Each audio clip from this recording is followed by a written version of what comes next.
2024-এর IPL মূলত রানের খেলা। এখানে প্রতিটি দল দারুণভাবে রান করছে। সবার শক্তিমত্তার প্রমাণের জায়গা তাদের ব্যাটিং। তবুও যে কয়জন বোলার দারুণ বল করছে তাদের মধ্যে একজন বাংলাদেশের মুস্তাফিজুর রহমান। এরই মাঝে একবার বেগুনি ক্যাপও পেয়েছেন এই বোলার। ধোনির দলে খুব সুন্দর করে নিজেকে মানিয়ে নিয়েছেন এই বোলার। সে বল করেছেন অসাধারণ লাইন লেন্থ মেনটেন করে। অন্যদিকে দেশের জার্সিতে বেশ কিছুদিন ধরেই ছন্দে দেখা যায়নি মুস্তাফিজুর রহমানকে।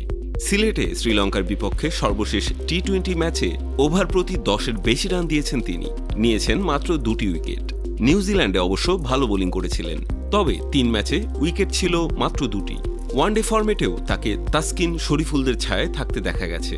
সর্বশেষ 5 ম্যাচে তাকে দিয়ে 10 ওভারের বোলিং কোটা পূরণ করানো হয়নি। এই 5 ম্যাচে তার উইকেট মাত্র 4টি। যদিও শ্রীলঙ্কার বিপক্ষে সর্বশেষ 9 ওভারে 39 রান দিয়ে 2টি উইকেট নিয়েছিলেন তিনি। এদিকে আবার আইপিএলে 5 ম্যাচ খেলে চলতি আসরে যৌথভাবে দ্বিতীয় সর্বোচ্চ 10 উইকেট তার নামের পাশে। 2 ম্যাচে খরুচে বোলিং করলেও অন্য 3 ম্যাচে দুর্দান্ত ছিলেন এই বাঁহাতি পেসার।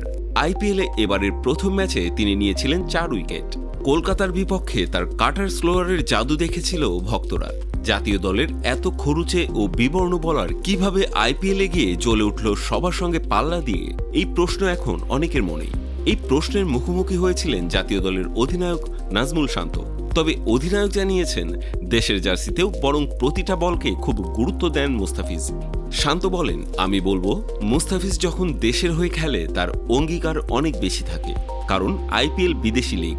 যখন সে দেশের হয়ে খেলে কিভাবে দলকে সহায়তা করা যায় তা প্রতিটি বলের আগে ভাবে। অনেকে অনেক কথা বলবে, আমি নেতৃত্ব পাওয়ার পর তাকে কিছু ম্যাচ কাছ থেকে দেখেছি। জাতীয় দলে সে রিল্যাক্স মুডে খেলে এই কথা বলার কোনো সুযোগ নেই।